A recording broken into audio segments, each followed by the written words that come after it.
अस्सलाम वालेकुम, very good morning from new Pakistan. मैं हूँ हिना सलमान। व्यूज़, कल से जो है ना अजीब किस्म की कैफियत हो रही है। आप देख रहे हैं, सोशल मीडिया पे भी हम लोग देख रहे हैं, क्योंकि हम लोग लाहौर में बैठे हुए ये वाक़या जो हुआ है कराची में हुआ है। एक छोटा बच्चा इब्राहिम जिसका नाम था, वो कल एक मैन होल में जा गिरा है। मैन होल कहते हैं जब गटर का जो ढक्कन खुल दिया जाता है या किसी जगह पे खुदाई की जाती है, उसको मैन होल कहते हैं। तो माँ बाप जो हैं एज़ यूजुअल शॉपिंग से करके जो है वो आ रहे थे और उनका जो वालिद साहब हैं वो बाइक कहीं खड़ी कर रहे थे, तो माँ का हाथ छुड़ा के बच्चा सीधा जो है वो मैन होल में गिर गया। और क्या कैफियत थी, क्या कोहराम था माँ के लिए। उसके कहते ना कि दिल बर्दाश्ता मनाजर देखकर मेरा कल से ऐसा था कि लिटरली आज मैं खड़े होकर प्रोग्राम नहीं कर पा रही हूँ। ऐसा दिल अजीब सा सोगवार हो रहा है। वही कैफियत हो रही है कि कल उनका बच्चा तो आज हमारा बच्चा।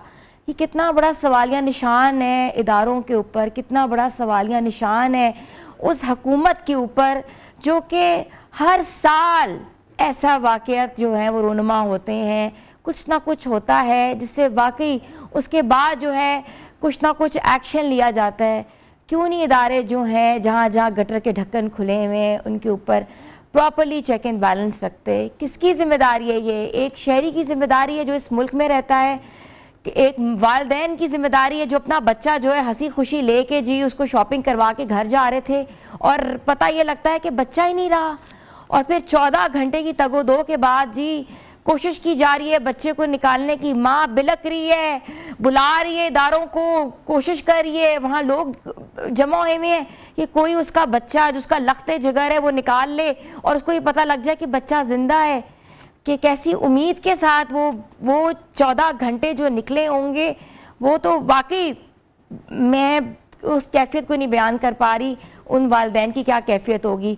उसके बाद ये पता लगा जी वहाँ हैवी मशीनरी नहीं है। लोगों ने अपनी मददात के ज़रिए जो है मशीनरी इकट्ठी की, मशीनरी के साथ साथ जी आइडेंटिफाई किया और 14 घंटे की तगोदो के बाद बच्चा एक बड़े नाले से जाके उसकी लाश मिल गई है। बहुत अफसोसनाक वाक़या है, अफसोसनाक वाक़या। अफसोस के साथ कहना पड़ा है कि बच्चा इब्राहिम तो ज़िंदा नहीं है, लेकिन माँ बाप जो हैं वो जीते जी मर गए हैं।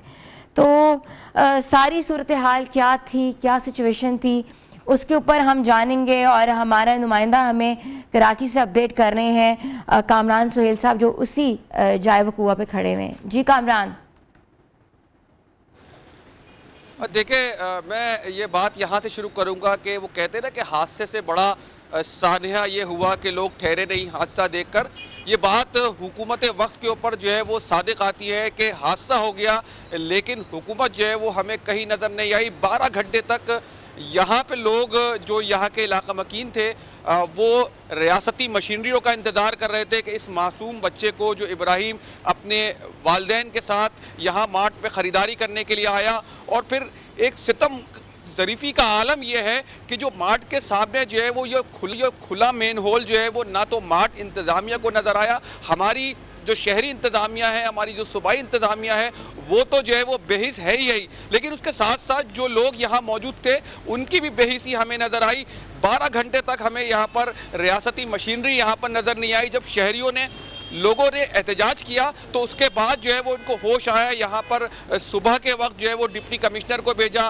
डिप्टी कमिश्नर ने लोगों से बात की। यहाँ बच्चे के दादा जो है वो मुसलसल 12 घंटे से यहाँ मौजूद थे अपने पोते को देखने के लिए, अपने पोते की लाश को देखने के लिए। लेकिन उससे बड़ी सितम का आलम यह है कि ये हुकूमत की तरफ से, KMC के फायर के ऑफिसर की तरफ से एक ये दावा किया गया था बच्चे की लाश को जो है वो उन्होंने रेस्क्यू किया है और जो है वो नाले में ऑपरेशन करके निकाला है। लेकिन थोड़ी देर बाद जब इस बात का इंकशाफ होता है कि वो बच्चा जो है वो रेस्क्यू ऑपरेशन के ज़रिए नहीं, बल्कि वहाँ पर एक शहरी था जो कि 17-18 साल का लड़का था, उसने बच्चे की लाश को जो है वो नाले के अंदर देखा और वो खुद उतरकर जो है उसने पहले बच्चे की लाश को निकाला, फिर यहाँ पर हवाले किया। और उसमें साथ सितम ये भी देखे कि उस बच्चों को जो है वो सरकारी जो रेस्क्यू के एहलकार थे उन्होंने उस बच्चे को ज़ब्त भी किया, पुलिस ने भी गिरफ्तार किया। जब शहरी जो है वो इसके ऊपर इन्वॉल्व हुए तो DSP साहब आए, उन्होंने बच्चों को ना सिर्फ शाबाश दी बल्कि कहा कि ये बड़ा बहादुरी का काम किया है। इस वक्त ये सूरत हाल थी। तकरीबन 14 घंटे तक जो है वो बच्चे के दादा यहाँ पर बैठकर हुकूमत से अपीलें कर रहे थे, खुदारा जो है वो ये टीम यहाँ भेजे, अपनी मशीनरी बिल्कुल कामरान सोहेल साहब, हमने सब सिचुएशन देखी है। कल सोशल मीडिया पे पल पल की जो खबरें, पल पल की वीडियोस हम देख रहे थे और इसके बाद मीडिया ने भी ये चीज जो है हाईलाइट की है। क्या ये जिम्मेदारी, कहाँ थे केएमसी, कहाँ था केडब्ल्यू, कहाँ था एसबी, ये इदारे क्या काम कर रहे थे? पहले भी जब एक वाकया हुआ, पूरी बिल्डिंग जो है वो गिर गई इंक्रोचमेंट्स के जरिए और जी कहा गया वो तो बिल्डिंग जो थी वो नाजायज थी, तजावुज से बनी हुई थी, व्हाटसोएवर, बहुत सी ब्लेम गेम्स हुई। अब इस तरह के पूरा शहर जो है खुदा हुआ है। मैं कराची खुद होकर आई हूं, पूरा शहर जो है जगह जगह, गली गली, नगर नगर खोद के रख दिया है। किसकी जिम्मेदारी है?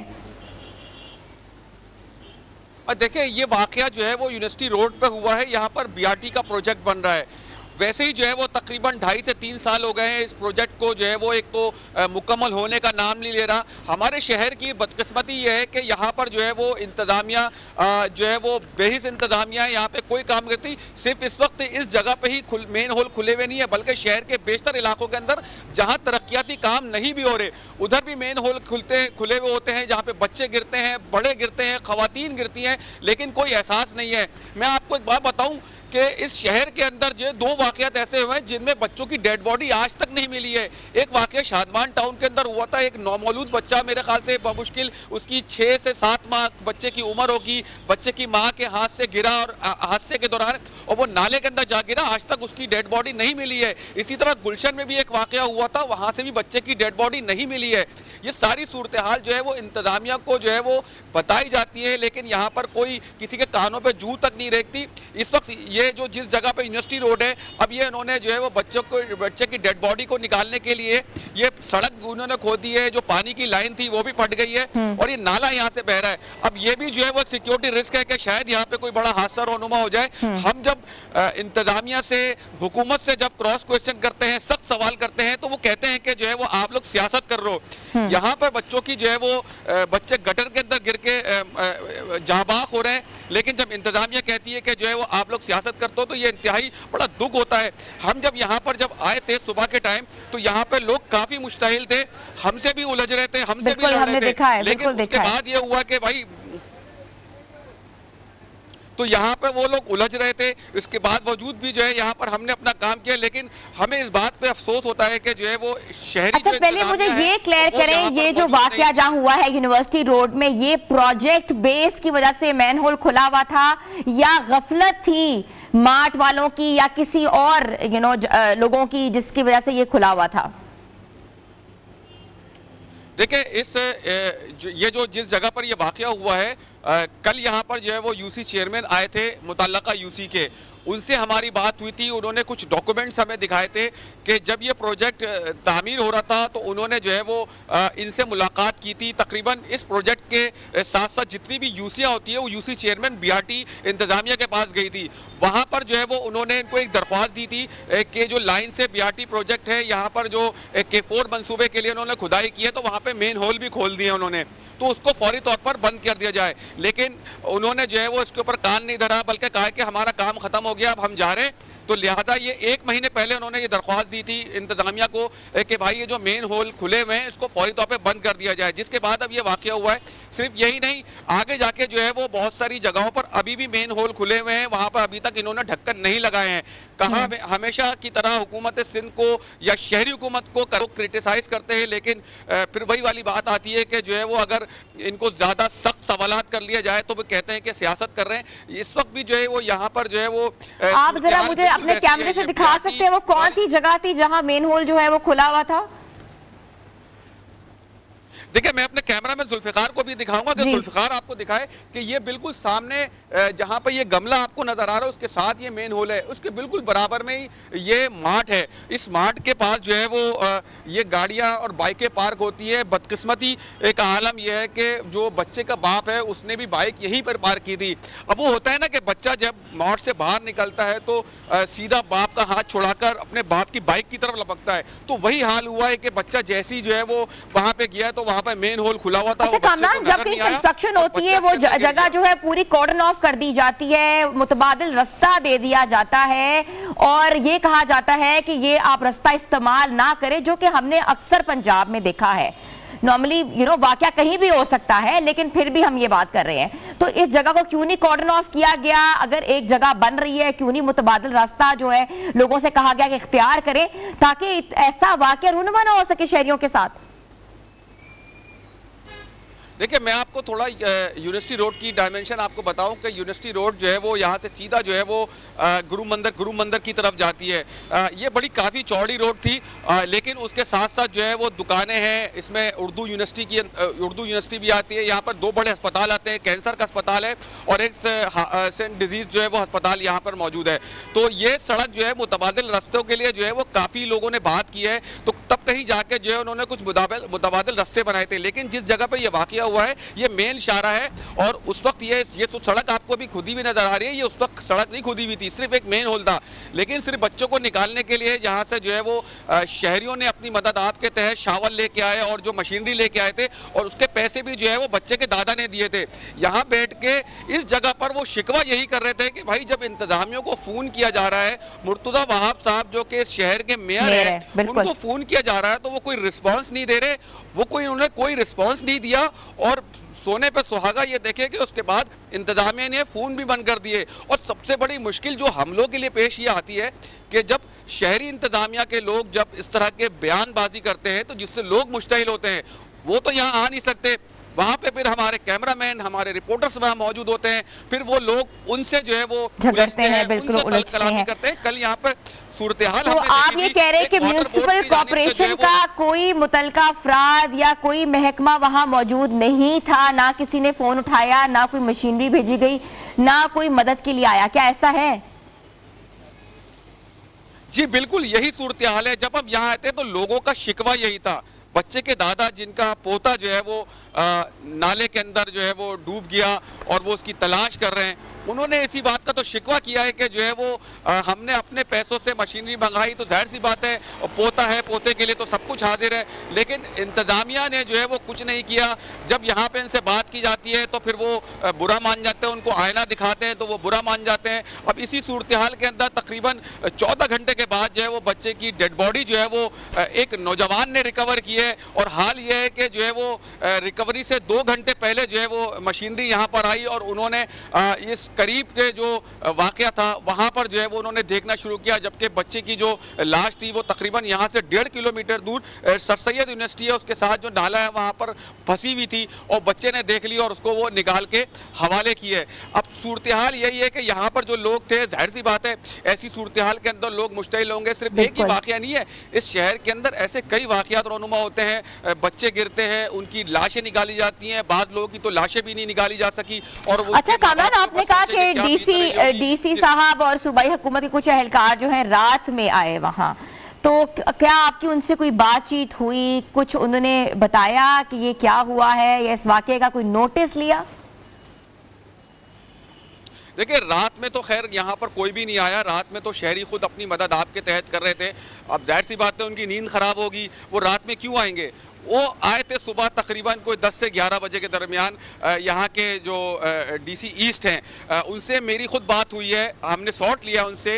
तो उनसे जब हमने ये सवाल किया कि भाई ये बताएं कि ये वाकया तो रोनुमा हो गया, बच्चे की डेड बॉडी निकाली जा रही है, लेकिन इसका जिम्मेदार किसको ठहराएंगे?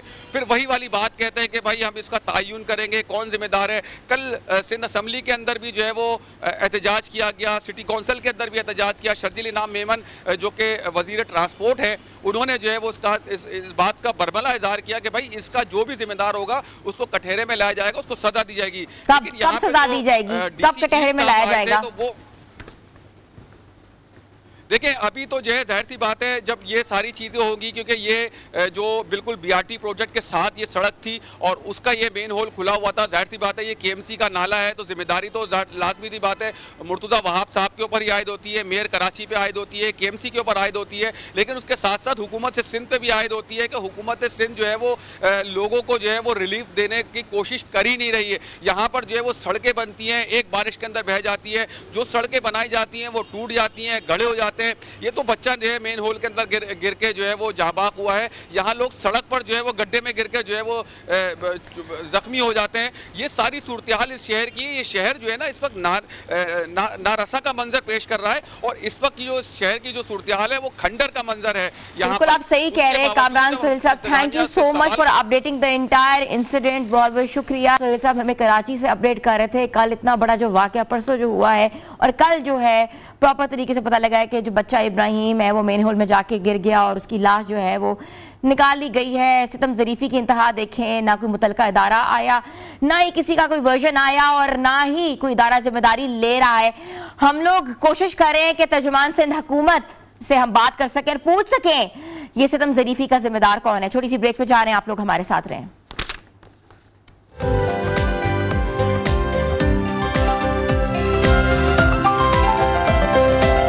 वेलकम बैक व्यूअर्स, हम बात कर रहे हैं कराची में होने वाले इस वाक़े की जिसमें एक बच्चा 3 साल का इब्राहिम जो है अपनी जान जो है गंवा चुका है और एक मैनहोल में गिरकर, और ये वाक़या हुआ परसों और उसकी लाश जो है वो कल बरामद हुई है। और माँ बाप की क्या हालत है, क्या कैफियत है, तर्जुमान सिंध हुकूमत जो है वो क्या कहती हैं। सादिया जावेद साहबा ने हमें ज्वाइन किया। जी अस्सलाम वालेकुम।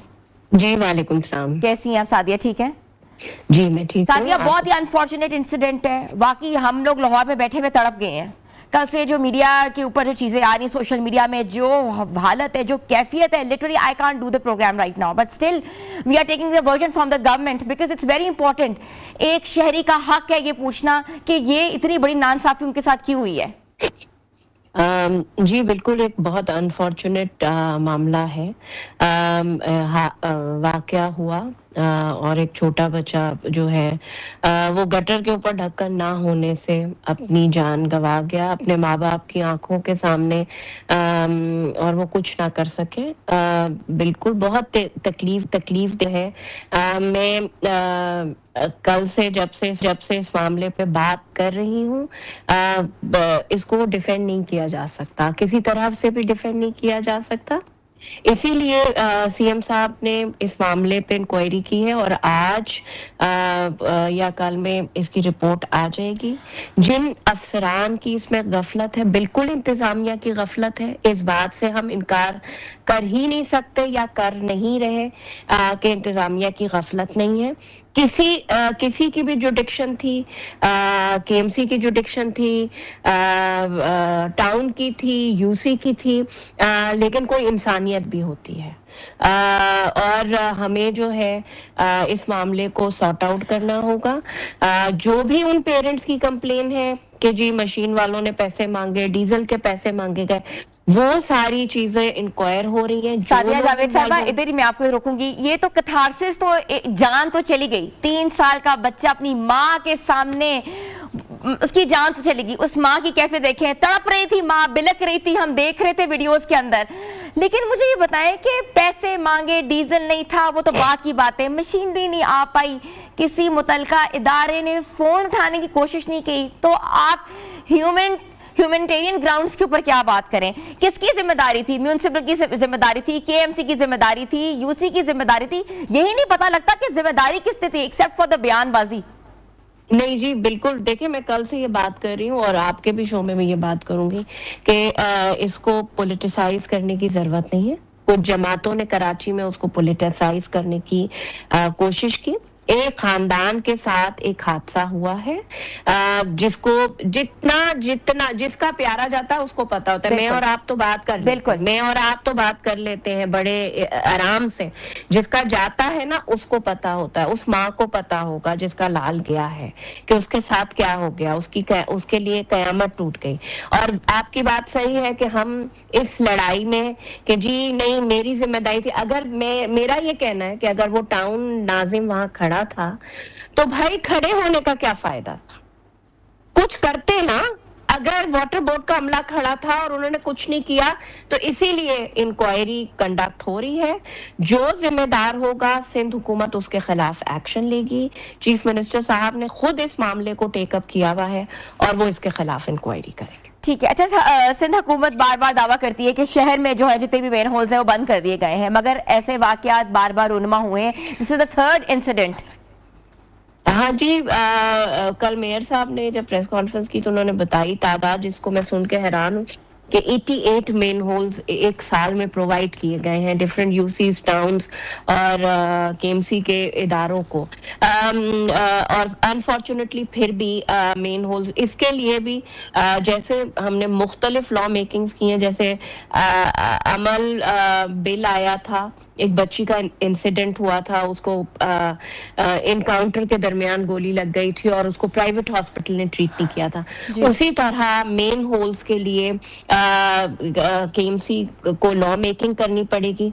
ये जितने कमर्शियल एरियाज हैं, जो ये सुपर स्टोर्स हैं, मार्केट्स हैं, इनके बाहर अगर मेन होल है, देखिए वो जहां था वो एक बहुत बड़ा डिपार्टमेंटल स्टोर है, दिन में हजारों लोग आते और जाते होंगे।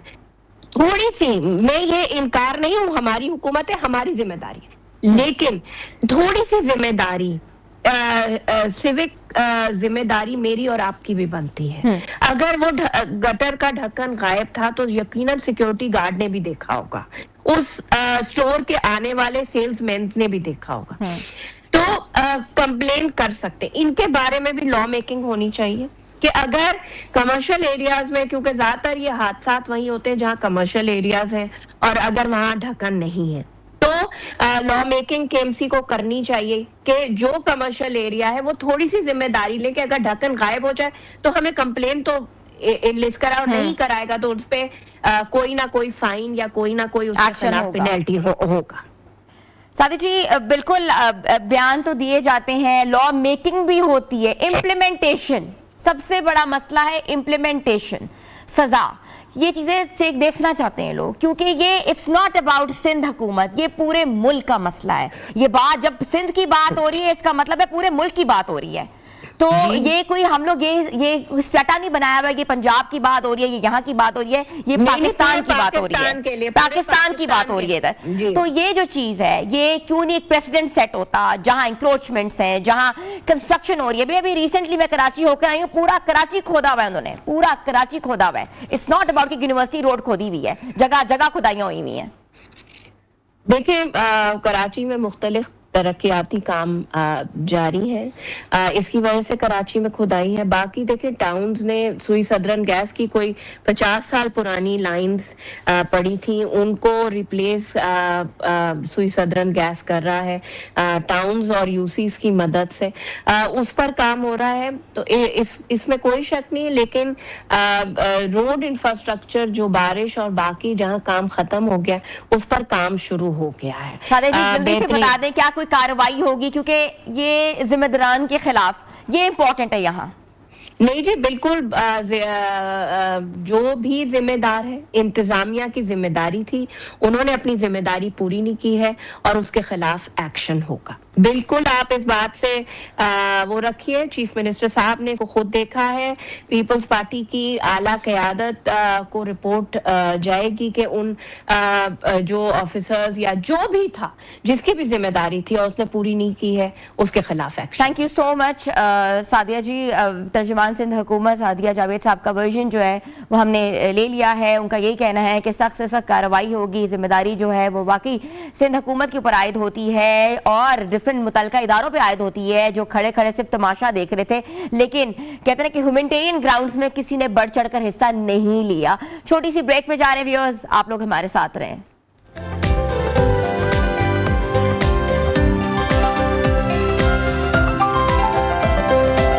Welcome back viewers. आज हमारे शो में वो शख्सियत मौजूद हैं जिन्होंने ना सिर्फ पाकिस्तान का नाम रोशन किया है बल्कि अपना लोहा भी बनवाया है, और एक ऐसा नाम जिसने मेडिकल फील्ड पे कहते हैं ना कि वाकई पाकिस्तान को एक नई जहद जो दी है, और जो आलमी सतह पर प्लास्टिक सर्जरी और एस्थेटिक सर्जरी में महारत रखते हैं। और अभी रिसेंटली पाकिस्तान का मजीद नाम रोशन करते हुए उन्होंने सिंगापुर में होने वाले ISAPS में गोल्ड मेडल जो है वो हासिल भी किया है, और वो है हमारे साथ अभी सेट्स पे मौजूद। तो मैं वेलकम करती हूँ डॉक्टर अफजाल बशीर बाजवा साहब को। वालेकुम अस्सलाम। कैसे हैं आप सर? मैं बिल्कुल ठीक हूँ, अल्लाह का शुक्र। Sir, facial surgeries, plastic surgeries, aesthetic surgeries, ये सर्जरी जो है बिल्कुल नई टेक्निक्स के साथ हो रही हैं, और ख़ासतौर पे अगर हम ख़वातीन की बात करें जिसमें कैंसर के बाद की चीज़ें होती हैं, उनकी सर्जरीज की जाती हैं, या बहुत हो गया तो आप कहते हैं ना कि एबनॉर्मेलिटीज़ के ऊपर सर्जरीज कैसे जाती हैं, तो ये पाकिस्तान इतना आगे कैसे जा रहा है? Thank you very much first of all inviting me, और दूसरा आपने जो टॉपिक चूज़ किया इट्स वेरी वेरी यूनिक। मैं समझता हूँ इसमें अवेयरनेस होनी चाहिए। जहाँ तक बात है फेशियल और रिकन्स्ट्रक्टिव सर्जरी और एंटी एजिंग सर्जरीज़ की, तो दे आर वेरी कॉमन। ये अब बहुत सारी बढ़ रही हैं, जिसकी वजह अवेयरनेस भी है, इसमें आप लोगों का भी बड़ा रोल है, और फिर लोगों को ज़ाहिर है पता भी है कि अब ये चीज़ें they can look normal, they should look normal.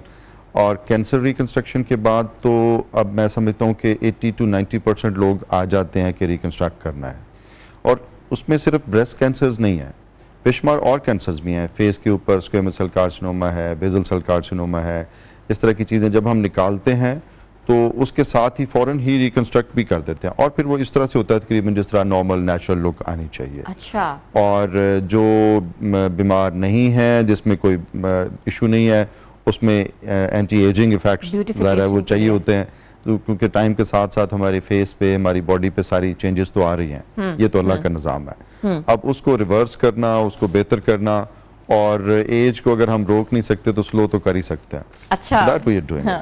तो ये जो एज स्लोइंग है, बिकॉज ये खवातीन का फेवरेट टॉपिक होता है, किसी को ये शौक मर्दों का भी इक्वली है, मर्दों का भी होता है, ये आपने बड़ी नई बात बताई है कि खवातीन के साथ साथ मर्द भी साथ साथ आते हैं। तो ये जो रिंकल लाइंस पड़ जाती हैं, आई बैग्स आपके स्वेल हो जाते हैं, पफीनेस आ जाती है, डबल चिन्स हैं, और जॉ लाइंस को आपने एनहांस करना है, और भी बहुत सी चीजें हो रही हैं। तो ये किस ब्रैकेट की खवातीन से ज्यादा ये करा रही हैं?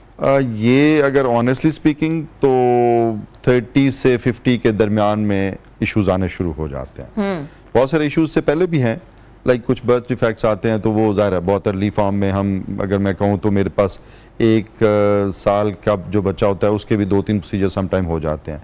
ये तालू के होंठ के जो डिफेक्ट, बर्थ डिफेक्ट्स है ना, इस तरह वो ब्लैक छोटी छोटी वो चाइयों की तरह की, या डार्क ब्लैक जेट जिसको हम CMNs कहते हैं, मेलानोसाइटिक नीवस, ये पैदाइशी होते हैं, तो वो बहुत अर्ली फॉर्म में आ जाते हैं। लेकिन उसके बाद फिर चूंकि एक टाइम, एक इरा ऐसा आता है जिसमें बंदा बड़ा मसरूफ होता है ना अपनी एजुकेशन में, उस तरह से he is not looking about himself और हरसेल्फ, और उसमें कोई उसको अपनी सोच, करियर बना रहे होते हैं, और करियर की तरफ है। फिर जब करियर थोड़ा सा एस्टेब्लिश होता है ना, फिर बंदा अपना सोचना शुरू करता है।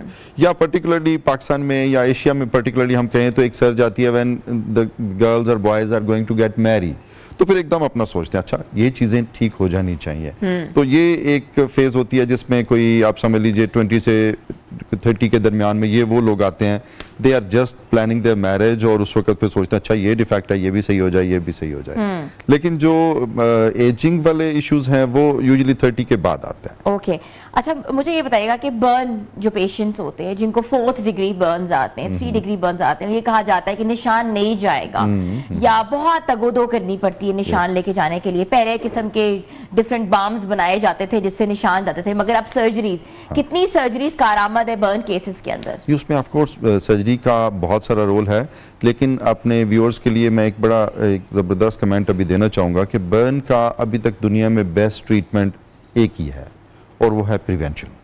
बर्न से बचा जाए।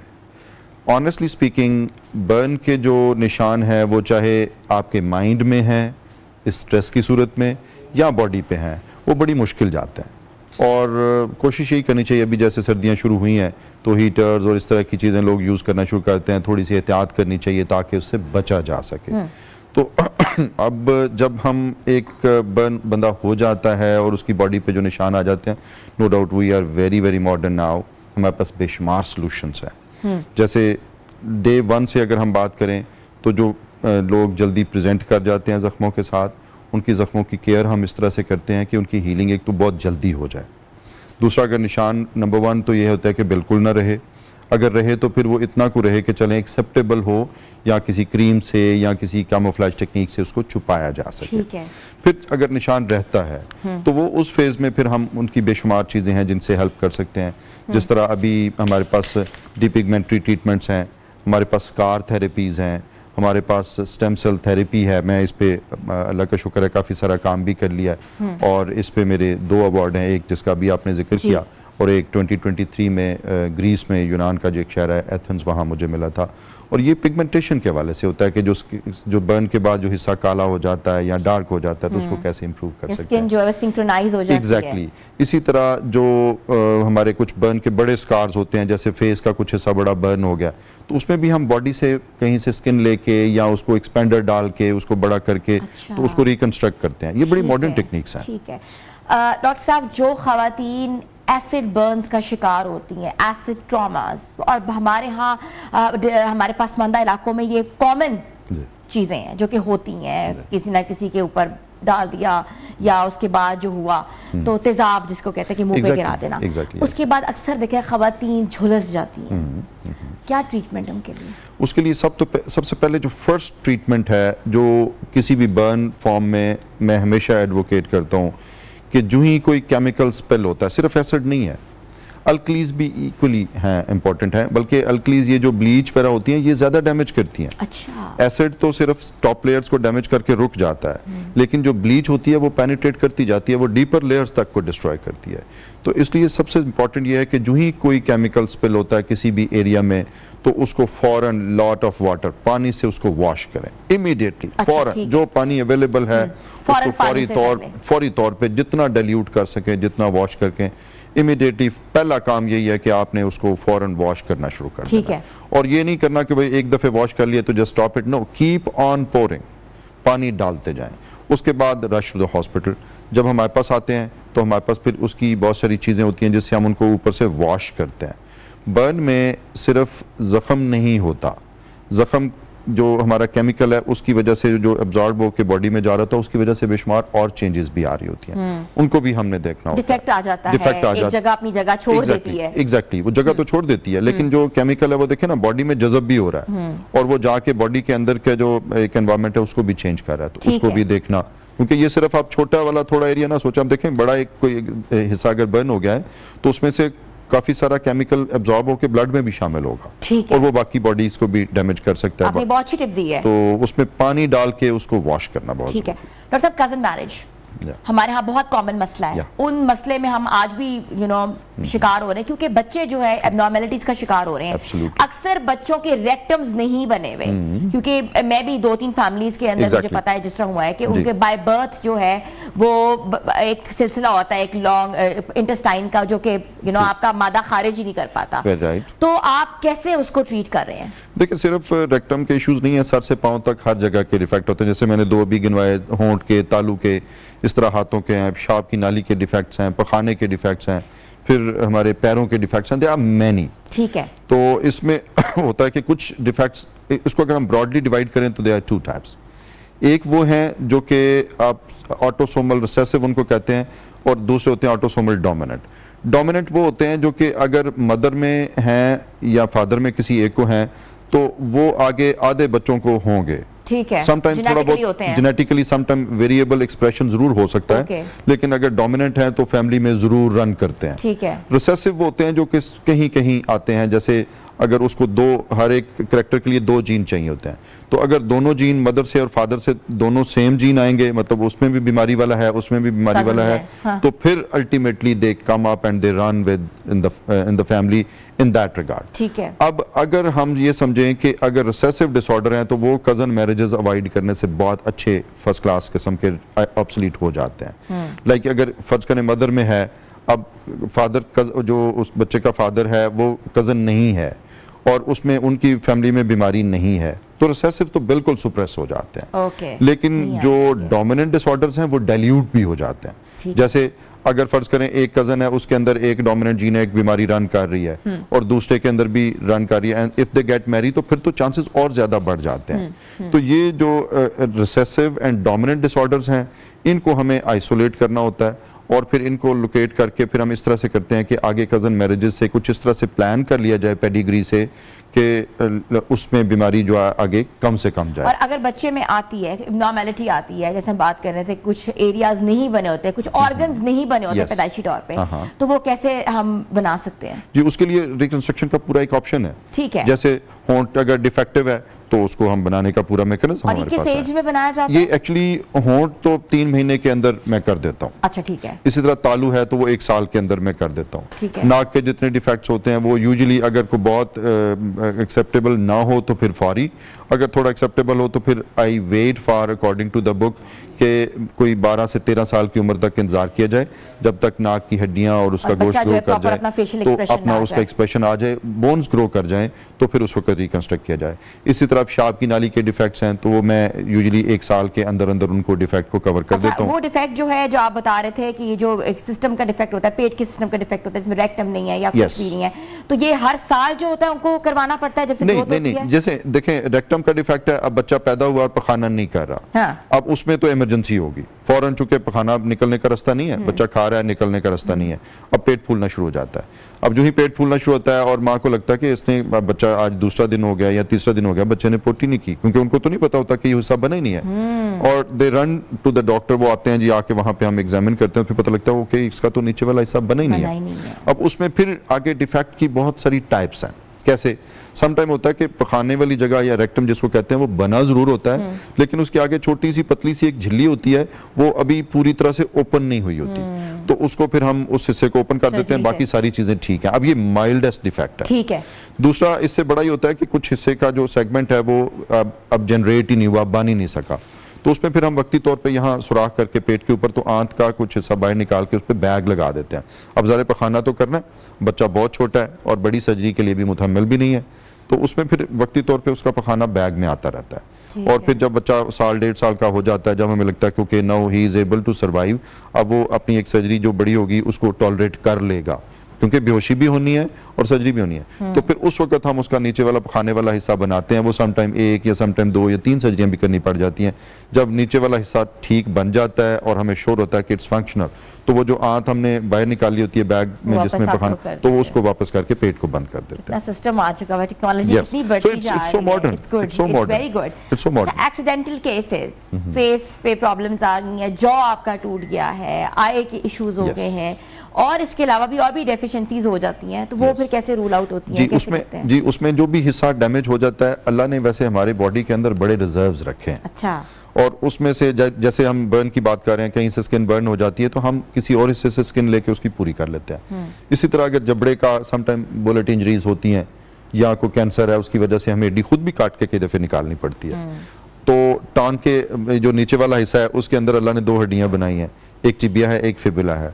अब फिबुला का कुछ पार्ट लेके उससे भी मैं जबड़ा बना लेता हूँ, सम टाइम ये पसली का कुछ पीस लेके उससे जबड़ा बन जाता है। अच्छा। या इसी तरह जब टाइम के साथ साथ या किसी और बीमारी की वजह से किसी जिस्म के हिस्से में फैट कम हो जाती है, जैसे फेस पे आपने देखा होगा डेंट्स पड़े होते हैं या इस तरह का, तो fat transfer is very very common. मैं पेट से लेता हूँ या साइड से लेके, कुछ एरिया में फालतू फैट पड़ी होती है वहां से लेके तो उसे पूरा कर देते हैं। एक्सीडेंट होता है तो इमरजेंसी में चले जाते हैं, इमरजेंसी आपको उनको स्टिचिंग करनी पड़ जाती है, वो स्टिचिंग जो होती है वो इतनी मोटी होती है कि उसके बाद आपकी शेप आपको बुरा लग रहा होता है।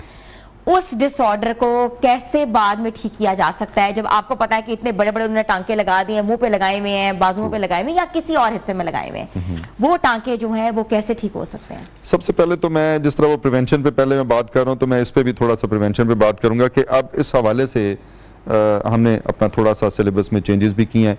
अब 4th ईयर में MBBS जो अंडर ग्रेजुएट हमारे डॉक्टर्स होते हैं वो प्लास्टिक सर्जरी डिपार्टमेंट में आते हैं। ठीक है। और उनकी 2 हफ्ते की कंपल्सरी रोटेशन होती है।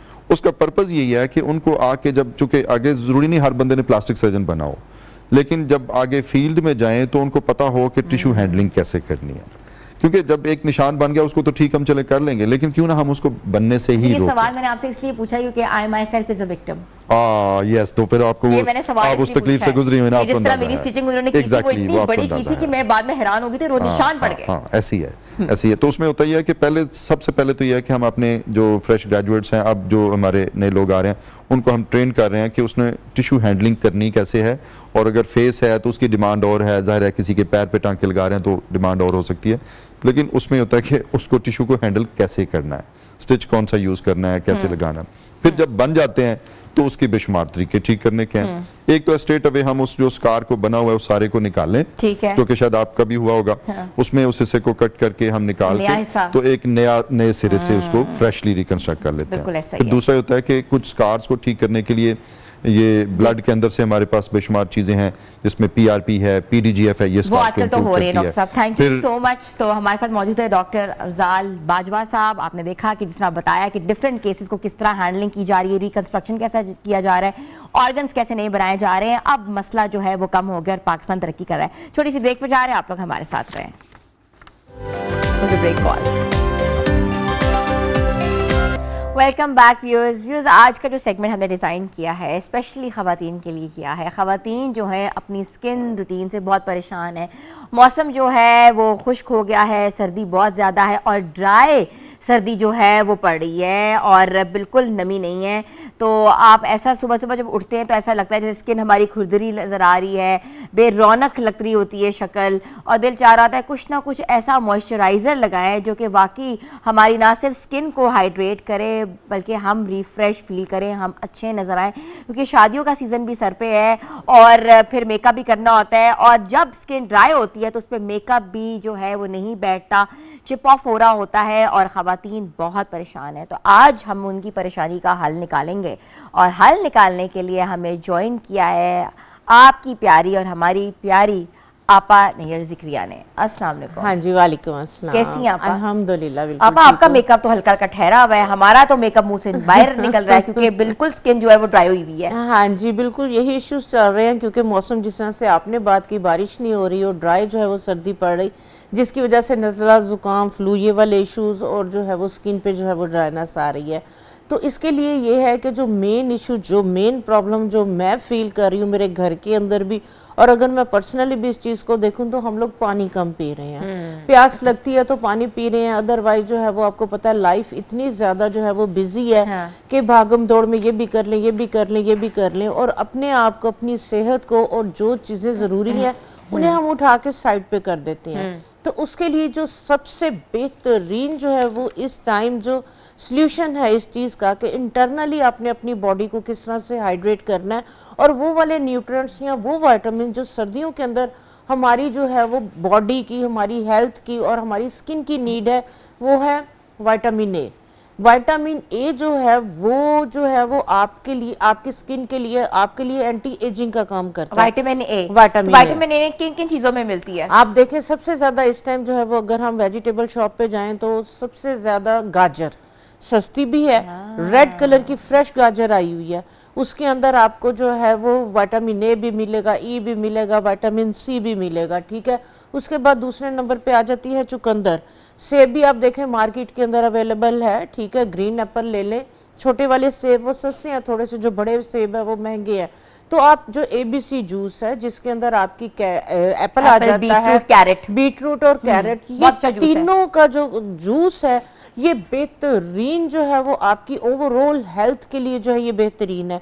इसी के अंदर अगर आप जो है वो साथ ऑरेंज ऐड कर लेते हैं, ठीक है, तो ये आपका एक कमाल कॉम्बो बन जाता है जो ना सिर्फ अंदर से आपकी स्किन को हाइड्रेट रखेगा, मॉइस्चराइज करेगा। इधर मैं आपसे एक बात पूछूंगी, आपने बिल्कुल जूस के बारे में बताया, ABC जूस जो है बहुत ज्यादा फायदेमंद होता है, लेकिन हमारे यहाँ जो नॉर्मली हमारी रूटीन होती है, हम चाय पे चाय, कॉफी पे कॉफी पीते रहते हैं और उसके बाद हमें लगता है कि जैसे हम लोग फुल भी हैं लेकिन हमें अजीब से वो अंदर से डकार भी आ रहे होते हैं, तबीयत भी हमारी अजीब सी भारी भारी हो जाती है और फिर हम कहते हैं अभी तक जो है हम हाइड्रेट ही नहीं हो पाए। हाँ जी, देखें जो पानी की कमी है वो पानी ने पूरी करनी है।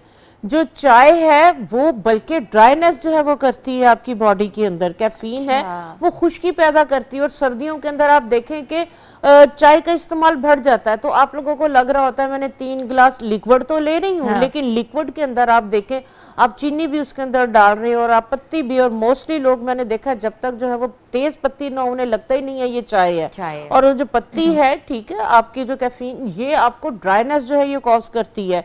तो आप जो है वो कोशिश करें कि आप चाय का जो पानी का नेमुल बदल है वो चाय बिल्कुल भी नहीं है, आप चाय को कम करें, ठीक है। अब इतना अच्छा लगता है डिफरेंट बाजारों में इधर उधर जाए ना तो रेहड़ियों के अंदर उन्होंने क्या किया हुआ है, खीरा, गाजर, मूली, वो पैकेट्स के अंदर जो है वो धो के डाल के उसके ऊपर वो थोड़ा सा चाट मसाला और लेमन निचोड़ के दे रहे होते हैं। ठीक है, तो अगर आप ये वाला जो सैलड है ये आप दिन के अंदर दोपहर के खाने से पहले ले लें, मूली ले लें, गाजर ले लें, सस्ती तरीन है, उसके अंदर आप खीरा डाल लें, थोड़ा सा जो है वो नमक डाल के आप उसके अंदर ऑरेंज जूस या लेमन डाल के इसके साथ अगर आप पेट भर के खाते हैं इसको, एक तो आपकी हेल्थ के लिए जो है वो बेहतरीन है और ये आपका एक विटामिन कॉकटेल है। ये मल्टी विटामिन आपकी जो है वो एक इस तरह की सैलड की प्लेट बन जाती है जो ओवरऑल आपके न सिर्फ गट को, आपकी इम्यून को बेहतर करती है, बल्कि जिस तरह से हम बात कर रहे हैं ड्राइनेस की, ये आपकी बॉडी से जो है वो, क्योंकि ये हाइड्रेट करेगी ना। खीरे के अंदर देखें आप कितना पानी का कंटेंट है, मूली के अंदर, गाजर के अंदर विटामिन सी है। तो आप कोशिश करें कि इसका जो है ना वो एक सैलड, एक बाउल बनाएं और इसको जो है वो खाने से पहले जो है वो आप लाजमी लें। ठीक है। अच्छा, थोड़ी स्किन के ऊपर भी बात करते हैं। जैसे इस मौसम में डेड स्किन जो होती है या डेड सेल्स जो होते हैं वो कहते हैं कि डेड स्किन उतरती है। हाँ जी, बिल्कुल। ऐसा होता है, हमने देखा अक्सर हमारे फिंगर्स के अंदर का जो हिस्सा होता है वो सारा फट रहा होता है और नई स्किन वहां आ रही होती है। हाँ जी, बिल्कुल। तो वो क्या होता है? हाँ जी, बिल्कुल। सर्दियों के अंदर क्योंकि ड्राइनेस की वजह से वो सारी एक डेड लेयर बन जाती है और सर्दियों के अंदर आपको एक ऐसे माइल्ड एक्सफोलिएटर की बहुत ज़्यादा ज़रूरत है कि जो आपकी इस ड्राई डेड लेयर को रिमूव करे, चाहे वो आपकी बॉडी पे है चाहे फेस पे है। जब तक आप इस ड्राई डेड लेयर को रिमूव नहीं करेंगे, आपका जो सीबम है, आपका जो ऑयल है जो आपकी स्किन की लेयर के अंदर है वो ऊपर नहीं आएगा, आपकी स्किन को हाइड्रेट मॉइस्चराइज नहीं करेगा। उसके लिए जो है वो हम अभी जो है वो डेमो भी करके दिखाएंगे कि आपने किस तरह से बहुत माइल्ड जो स्क्रब आप लोग मार्केट से लेके आते हैं जिसपे एप्रिकॉट स्क्रब लिखा हुआ होता है, एक्सफोलिएटर चारकोल लिखा होता है, चारकोल लिखा होता है, वो हार्श स्क्रब होती हैं। अच्छा। वो ऑलरेडी आपकी स्किन आप देखें ड्राई इतनी सेंसिटिव हो रही होती है कि साबुन क्लींजर भी इचिंग कर रहा होता है। आप अगर उस स्क्रब के साथ जो है वो फेस को रब करेंगे तो उसके साथ आपकी स्किन और ज्यादा जो है वो उस पर रैशेज आ जाएंगे। तो इसके लिए जो है वो इस तरह के माइल्ड एक्सफोलिएटर आपके किचन के अंदर मौजूद हैं कि अगर आप डेली बेसिस पे ये वाला माइल्ड एक्सफोलिएटर यूज करते हुए आप अपने फेस को वॉश करेंगे, आपकी ड्राई डेड लेयर भी रिमूव होगी, स्किन पे ग्लो भी आएगी और स्किन ड्राई भी नहीं होगी। आपका कोल्ड क्रीम्स का कॉन्सेप्ट बहुत ज्यादा होता था। सर्दियां आई हैं, हम लोग ले आते थे भर भर के कोल्ड क्रीम लगाते थे। अच्छा, कोल्ड क्रीम लगाने के बाद अक्सर स्किन डार्कनेस की तरफ चली जाती है। हाँ जी, बिल्कुल ऐसे ही है। हाँ जी, क्योंकि वो ऑयली बहुत ज़्यादा होती है। ठीक है, जब स्किन के ऊपर ऑयल होता है तो वो जब शाइन कर रही होती है, आप देखें जब मीडिया मेकअप वगैरह में करते हैं तो वो फौरन आके पफिंग करते हैं कि शाइन ना आए। शाइन आएगी तो वो लगता है कि ना टैन हो रहा है, इसी तरह ग्रे हो रहा है। इसी तरह फेस के ऊपर अगर आप कोई भी ऑयली चीज़ अगर आपके फेस के ऊपर है, ऑयली चीज़ लगाइए तो फील हो रहा होता है कि ये टैन हो रही है। तो मॉइस्चराइज़र की आपने बहुत अच्छी बात की। मॉइस्चराइज़र इस तरह की होने चाहिए कि जो आपकी स्किन को प्लम्प करें, हाइड्रेट करें, मॉइस्चराइज करें और आपकी स्किन पे कोई ग्रीसी फील भी ना आए। अगर उसमें ग्रीस होगी, ऑयल होगा, जितनी भी डस्ट वगैरह है वो आपका फेस उसको कैच करेगा। आपके ब्लैक हेड, वाइट हेड, आपके जो है वो स्किन के अंदर इम्प्योरिटीज जो है वो बहुत इकट्ठी होना शुरू हो जाएंगी। अब उसके लिए करें क्या? आप क्या करें, जो भी अगर आपको सूट करती है, मैं ये नहीं कहती हूँ कि जो आप काउंटर पे या ऑयली क्रीम अगर आप यूज़ करें तो गलत करें। आप बिल्कुल oily cream, cold cream use करें। आप अच्छे से जो है वो मॉइस्चराइज करके, मसाज करके उसको पेनिट्रेट करें और उसके बाद आप जो एक्सेस है उसको टिश्यू ऑफ कर दें। ठीक है, आप टिश्यू के साथ उसको ऑफ कर दें। आप जितनी आपकी स्किन में एब्जॉर्ब होनी थी हो गई, जितनी जज़ब करनी थी कर ली। ऊपर की जो लेयर है वो आपको जो है वो प्रॉब्लम देगी, तो उसको आप टिश्यू ऑफ कर दें। आपकी स्किन ने जितनी लेनी थी ले ली, जो एक्स्ट्रा लगी हुई है वो डेफिनेटली जो है वो जिस तरह से मैंने बताया कोल्ड क्रीम इस्तेमाल करनी चाहिए, बहुत जरूरी है। अब फेशियल ऑयल जो है वो हमने इतनी दफा प्रोग्राम्स के अंदर जो है वो शेयर किए हैं। नाइट के अंदर आप अपनी स्किन को रुझा दें, हाइड्रेट कर दें, मॉइस्चराइज कर दें। उसके लिए जो है वो चार ऑयल जो है ये बेहतरीन रहते हैं। कौन से? उसके अंदर आप जैतून का तेल, बादाम का तेल, तिलों का तेल और कोकोनट ऑयल, ये चारों ऑयल ले लें। चारों ऑयल अगर 100 ml लिए, 1 चाय का चम्मच उसमें कैस्टर ऑयल का डाल लें, 3-4 कैप्सूल विटामिन ई के डाल लें। ये आपका बेहतरीन एक कॉकटेल, ये वो वाला आपका फेशियल ऑयल है कि जो ना सिर्फ आपकी स्किन को हाइड्रेट, मॉइस्चराइज करेगा, ड्राइनेस को ख़त्म करेगा, एंटी रिंकल भी है। इसको नाइट के अंदर आप फेस को जो है वो वॉश किया, फेस को वॉश करके आपने ड्राई नहीं करना। ये सारे ऑयल्स इकट्ठे लगाने हैं? जी, जिन सबको आप मिक्स कर लें, शेक कर लें। आपने ये सीरम की तरह एक ड्रॉपर की तरह आपने लेना, 10 ड्रॉप्स आपको ज़रूरत होंगे। आपने फेस को वॉश किया, फेस आपका गीला होना चाहिए, ड्राई नहीं होना चाहिए। क्योंकि अब देखिए जब हम फेस वॉश करते हैं, जो पानी है वो आपके सेल्स के अंदर पेनिट्रेट होता है, उनको हाइड्रेट कर देता है, ठीक है, तो उनमें नमी आ जाती है। तो जब आप ऑयल लगाएंगे तो आपकी स्किन, आपके सेल्स बहुत अच्छे से जो है वो ऑयल को अपने अंदर एब्जॉर्ब करेंगे। तो 10 ड्रॉप्स के करीब आप अपने हाथों पे डालें और अपने पूरे फेस पे, अराउंड द आईज, नेक पे, हाथों पे आप 10 कतरे आपकी स्किन के अंदर पेनिट्रेट होंगे और आपकी स्किन हाइड्रेट और मॉइस्चराइज हो जाएगी। बहुत ज़्यादा ऑयल लगाने की ज़रूरत नहीं। सुबह उठ के आप फेस वॉश करेंगे, आप हैरान हो जाएंगे कि मैंने तो रात को लगाया था, मेरी स्किन इतनी ग्लो कर रही, इतनी हाइड्रेट है। और सुबह उठ के सिर्फ सर्दियों के अंदर आपने माइल्ड फेस वॉश को कर लेना है। ठीक है, जितना फेस वॉश है उसके अंदर यहाँ साबुन से धो रहे हैं, थोड़ी सी ग्लिसरीन ऐड कर लें। अच्छा, ये भी अच्छा आपने ये माइल्ड हो जाएगा, ठीक है। तो इसके साथ फेस वॉश करें, इसके साथ ये होगा कि आपकी अपनी स्किन का जो ऑयल है वो जो है वो नहीं निकलेगा और स्किन ड्राइनेस की तरफ। अब हम चाहते हैं कि आप हमें लाइव डेमो भी करके बताएं, और ब्रेक के आने के बाद जो है हम आपको सारे डेमोज बताएंगे कि आपने जो है सर्दियों में अपनी स्किन में कौन कौन सी चीज़ें लगानी है, कौन कौन से मॉइस्चराइजर यूज़ करने हैं। तो आप लोगों ने हमारे साथ रहना है।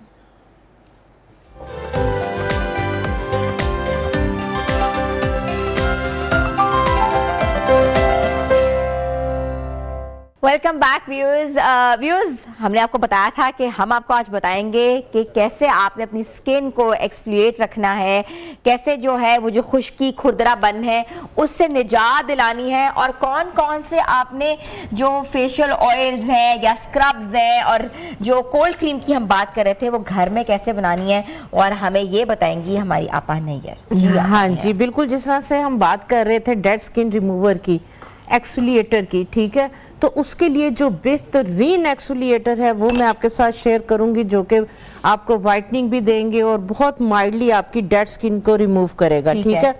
उसके लिए जो है ना, ये देखेंगे सेब है, सेब हम लोग खाते तो हैं, ठीक है। आपने क्या करना है, सेब एक खा लिया, एक काश आपने बचा के उसको आपने ओवन में 30 सेकंड के लिए रख दिया।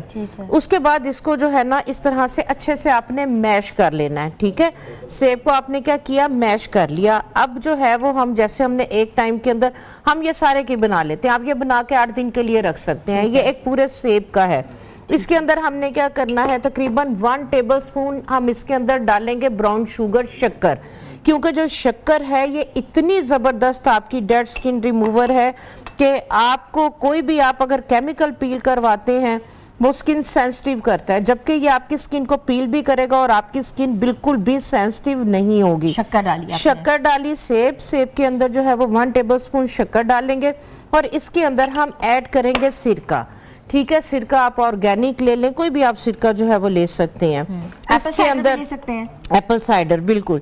तो इसके अंदर जो सिरका है ये इतना ज़बरदस्त आपका जो है वो डेड स्किन रिमूवर है ड्राई स्किन के लिए, ठीक है। इन तीनों चीज़ों को आपने अच्छे से मिक्स करके एक आपने इसको जो है ये कंटेनर में डाल के रख देना, ठीक है। एक जार में आपने डाल के रख देना है, 1 या 2 दिन पड़ा रहे। उसके बाद ये सारी चीज़ें जो है वो एक दूसरे में मिक्स हो जाएंगी। ये आपका इतना ज़बरदस्त जो है ये स्क्रब बनेगा, इतना ज़बरदस्त एक्सफोलिएटर बनेगा। इसको यूज़ करने का तरीकाकार ये है कि आपने जब से नाइट में आप फारिग हुए हैं, ठीक है, आपने थोड़ा सा जो है ये 1 टीस्पून के करीब इसको लेके आपने एक बाउल के अंदर निकाल लेना है और इसके अंदर आपने थोड़ा सा दही ऐड करके तो इसको आपने हाथ के ऊपर रख के इसको आपने अच्छे से जो है ये मैश कर लेना, ये और सॉफ्ट हो जाएगा। उसके बाद इसको आप अपने पूरे फेस के ऊपर लगा के 3 से 4 मिनट अच्छी तरह मसाज करें। मसाज करके जब आप इसको वॉश करेंगे आप यकीन करेंगे कि विद इन 5 मिनट ऐसे लगेगा कि जैसे आप सैलून से जो है वो हाइड्रा फेशियल करवा के आए हैं। 5 मिनट के अंदर ये आपको जो है वो हाइड्रा फेशियल के रिजल्ट देगा। ये आपकी स्किन को क्लींस भी करेगा, आपके ब्लैक हेड व्हाइट हेड्स को भी रिमूव करेगा, एक्सफोलिएट करेगा, डेड स्किन को रिमूव करेगा, हाइड्रेट करेगा, मॉइस्चराइज करेगा और आपकी स्किन को व्हाइट और ग्लो देगा। इंग्रेडिएंट है, ये तो इंग्रेडिएंट हर किचन में अवेलेबल होता है। सिरका भी होता है, सेब भी होता है और शक्कर भी होती है। हाँ जी बिल्कुल, शक्कर भी। आपके घर में शक्कर नहीं पड़ी, आप चीनी इसके डाल सकते हैं, लेकिन शक्कर के साथ ज्यादा अच्छे आपके रिजल्ट आएंगे। तो ये आपका जो है वो सर्दियों के अंदर कोई भी स्किन के इश्यूज है, ये सब के लिए जो है ये बेहतरीन है। इसके बाद जो है वो आप देखें कि कॉफी भी हमारे जो किचन के अंदर जो है वो मौजूद होती है। आपने क्या करना है कि ना कॉफी जो है ये जिनके डार्क स्पॉट्स हैं, डार्क सर्कल्स हैं, उसके लिए आपको पता है कि कॉफी जो है ये बेहतरीन है। आपने जो है वो कॉफी लेनी है, कॉफी के अंदर जो है वो हम ऐड करेंगे थोड़ा सा हनी। हनी आपको पता है कि बहुत ज़बरदस्त है, स्किन को मॉइस्चराइज भी करता है और स्किन को जो है वो नरिश करने के लिए इसकी जो है वो प्रॉपर्टीज़, क्वालिटीज़ जो है ये बेहतरीन है। आपने इसके अंदर हनी मिक्स किया है और साथ ही हम इसके अंदर जो है वो एक चुटकी के करीब बिल्कुल ज़रा सा इसके अंदर हम डालेंगे बेकिंग सोडा। बेकिंग सोडा आपको पता है कि ये भी डेड स्किन को रिमूव करता है, स्किन को ग्लो देता है, बहुत ज्यादा इसके साथ जो है वो शाइन आती है। डाला है आपने? बिल्कुल जरा सा, एक चुटकी के बराबर, ठीक है। और इसके बाद हम इसके अंदर ऐड करेंगे ऑरेंज जूस। ऑरेंज जूस क्योंकि विटामिन सी है और ये भी आपकी स्किन को वाइट और ब्राइट करने के लिए बेहतरीन है। इसके अंदर जो है वो ऑरेंज जूस डाल के ये देखें इस तरह से आप जो है ना वो इसकी पेस्ट बना लेंगे। ये सारी कॉफी इसके अंदर मिक्स हो जाएगी। वाह क्या इसका अरोमा आ रहा है जी। ये देखें ये सारी मिक्स होके ये आपकी एक क्रीम की तरह से जो है ना, एक कॉफी क्रीम विटामिन सी के साथ जो है ये एक वो वाली क्रीम बनेगी कि जो आपकी स्किन को मॉइस्चराइज करेगी, हाइड्रेट करेगी। आपकी जो ये खासकर उन लोगों के लिए बहुत अच्छी है ही ना कि सर्दियां स्टार्ट होते साथ ही जिन लोगों के टैन हो जाती है। अच्छा। आप देखें कि स्किन के अंदर जिन लोगों की स्किन टैन हो जाती है, डार्क हो जाती है, जगह जगह जो है वो ब्लैक स्पॉट्स जो है वो पड़ जाते हैं, ये उनके लिए कॉफी, शहद, एक चुटकी मीठा सोडा और ऑरेंज जूस। इसको आप क्या करेंगे? ऑरेंज जूस इसको भी आपने नाइट में जिस तरह से फारिग, इसको भी आप बना के 8 दिन के लिए फ्रिज में रख लें, ये खराब नहीं होगा। आपने क्या करना है, एक चाय की चम्मच के बराबर इसको आप अपने हाथ पे डालें और स्क्रब की तरह से पूरे फेस पे लगा के 3 से 4 मिनट मसाज करें, 2-3 मिनट के लिए छोड़ दें, उसके बाद वॉश कर दें। ये भी आपका जो है वो विदिन 5 मिनट आपका एक कंप्लीट आपका जो है वो फेशियल हो जाएगा for glowing skin, for tan remover, for wrinkle remover और फॉर पिगमेंटेशन रिमूवर। तो ये आपकी स्किन को जो है वो ग्लो भी करेगा और आपकी स्किन के कलर को ब्राइट और वाइट भी करेगा। और जिनके ज्यादा प्रॉब्लम्स नहीं है स्किन पे, नॉर्मल प्रॉब्लम्स है, वो इन चीजों से अपने आप को ना प्रोसीजर्स की बजाय वो सब बैक टू नेचर पे जाए और चीजें इस्तेमाल करें। जी देखिए हमारा जो मकसद है वो यही मकसद है रेमेडीज को बताने का कि आपके फ्रिज में, आपके किचन में तमाम चीजें मौजूद होती हैं। हमने पहले डिस्कस की प्रॉब्लम जो मसले मसाइल है मौसम से रिलेटेड, और उसके बाद हम आपको आपके फ्रिज और किचन से ही आपकी प्रॉब्लम्स का सलूशन बता रहे हैं। इसके बाद जो है वो गाजर, जिस तरह से हम जो है वो ये पहले बात कर रहे थे पहली ब्रेक में कि आपने जो है वो कौन सी इस तरह की चीजें कंज्यूम कर रही हैं। ये देखें गाजर का मुरब्बा आप सर्दियां स्टार्ट होते साथ बना के रखें। ये गाजर खा के देखें ही ना, मैंने आप तो माशाल्लाह से। मुझे एक स्पून इधर पड़ा है, पड़ा होगा इधर कहीं ना कहीं। हाँ जी ये ले भी खा के पाती हूँ बिल्कुल आपने। हाँ जी हाँ। ये जो है मैं सर्दियाँ स्टार्ट होते साथ ही गाजर का मुरब्बा जो है ये मेरे घर में बनता है और माशाल्लाह से बच्चे इसको बहुत ज़्यादा शौक से खाते हैं। तो आप गाजर का मुरब्बा जो है ये लाजमी बना के रखें। रोज भी है, जी मैंने गुलाब की, हाँ जी मैं क्योंकि इसके अंदर मैं गुलाब की पंखड़ियाँ, बांस और जो है ना ये गाजर का मुरब्बा, इसकी रेमेडी क्या है? आंवला, सिंपल है। आप क्या करें, गाजरें आपके घर में आई हैं पकाने के लिए या हलवे के लिए, ठीक है, आपने गाजरों को छील के इस तरीके से इनको काट लेना है और आपने देचकी के अंदर डाल के इसी के पानी के अंदर हल्का सा दम के अंदर इनको गला लेना है, एक्स्ट्रा पानी नहीं डालना। जब ये गल जाएं तो इसी के अंदर जो है वो आपने थोड़ी सी जो है वो शक्कर डाल दें या चीनी डाल दें, 2-3 लेमन का जूस डाल दें और इसी के अंदर आप जो है वो 5 से 7 मिनट बनाएंगे, ये फौरन बन जाएगा। और इसके अंदर जो है वो आप तकरीबन 1 या 2 टेबलस्पून सिरका डाल देंगे तो ये 6 महीने आपका खराब नहीं होगा और टेस्ट भी इसका बहुत अच्छा हो जाएगा। चीनी भी नहीं है, हमने बाजार वाले देखे वो तो बहुत चीनी वाले होते हैं, बहुत शीरा होता है। ये देखें बिल्कुल नॉर्मल जो है ये मीठा है कि जो है वो इजीली खाया जाएगा, तबीयत भी जो है वो भारी नहीं करेगा। इसके बाद जो है वो एक सीरम मैं आपके साथ शेयर करती हूँ, विटामिन सी सीरम या विटामिन सी टोनर, क्योंकि जो विटामिन सी है ये भी आपकी ड्राई स्किन को जो है वो सही करता है और आपकी टैनिंग को रिमूव करता है। इसके लिए सिंपल जो है वो मैंने क्या किया है, मैंने ऑरेंज जूस लिया है, उसका जो है ये मैंने इस तरीके से माल्टे घर में आते हैं, ठीक है, हमने जो है वो इसका जूस लिया है, आपने क्या करना है, आप देखें हमारा जो ट्रेडिशन था ग्लिसरीन के गुलाब उसमें लेमन डाल के हमारी जो नानियाँ दादियाँ जो है वो बनाया करती थी, ठीक है। ये ग्लिसरीन है, ग्लिसरीन के अंदर जो है वो मैं थोड़ा सा जो है वो एलोवेरा, आप जो है वो चाहे फ्रेश एलोवेरा ले लें चाहे जार्स वगैरह में, ठीक है। मैं इसके अंदर जो है वो एलोवेरा का जो है ये पाउडर ऐड कर रही हूँ, ठीक है। इस तरीके से ये देखें एलोवेरा का ड्राई फॉर्म में पाउडर आपको इजीली मिल जाता है। इस तरीके से जो है वो एलोवेरा पाउडर ग्लिसरीन की, क्योंकि जो एलोवेरा है आपको पता है इसकी हीलिंग प्रॉपर्टीज भी हैं, मॉइस्चराइज भी करता है स्किन को और ग्लो देता है स्किन को बहुत ज़्यादा। अब इसके अंदर ये देखें जो ऑरेंज जूस हमने बनाया हुआ है, ये ऑरेंज जूस मैंने इसके अंदर डाल दिया, स्टेनर नहीं था। ये देखें इसके बीज भी आपको इसी में नज़र आ रहे होंगे, ठीक है। ये देखें ये आपका बेहतरीन विटामिन सी, इतने ज्यादा महंगे आपको जो है वो विटामिन सी सीरम 7-8 हज़ार का एक सीरम मिलता है विटामिन सी। हाँ जी, तो इसके अंदर आप कोई भी अपना जो है ये देखें इसकी कंसिस्टेंसी ये कितना ज़बरदस्त। इसके अंदर आप कोई भी अपना फेवरेट जो है वो एसेंशियल ऑयल भी डाल सकते हैं। विटामिन ई जो है वो इसके अंदर जो है वो आप 1 या 2 ड्रॉप्स, एक, क्योंकि मेरे पास तो ये देखें लूज पैक में है ना, तो आप विटामिन ई का एक कैप्सूल 500 mg का वो आप इसके अंदर डाल देंगे तो ये सर्दियों के लिए बेहतरीन आपका जो है ये भी आप फ्रिज में रखेंगे, बाहर सीरम, इसको आप बाहर रख सकते हैं क्योंकि सर्दियां हैं, बाहर भी देखें कि ठंड है, ठीक है। तो ये देखें ये कितना जबरदस्त जो है ना, ये देखें थिक बन गया। हाँ जी, क्योंकि एलोवेरा जेल इसमें हमने डाल ली है और ये देखें, ठीक है। इसको आप ही ना लगा के देखें अपने हाथ के ऊपर थोड़ा सा कि इसका टेक्सचर जो है वो कितना ज़बरदस्त है। प्योर हमने ऑरेंज जूस के अंदर एलोवेरा जेल पाउडर डाला है, ग्लिसरीन डाली है और विटामिन ई डाला है। तो हमने जो है वो इस तरीके से विटामिन सी सीरम जो है ये बनाया है। ये स्किन को मॉइस्चराइज भी करेगा, हाइड्रेट भी करेगा, ठीक है।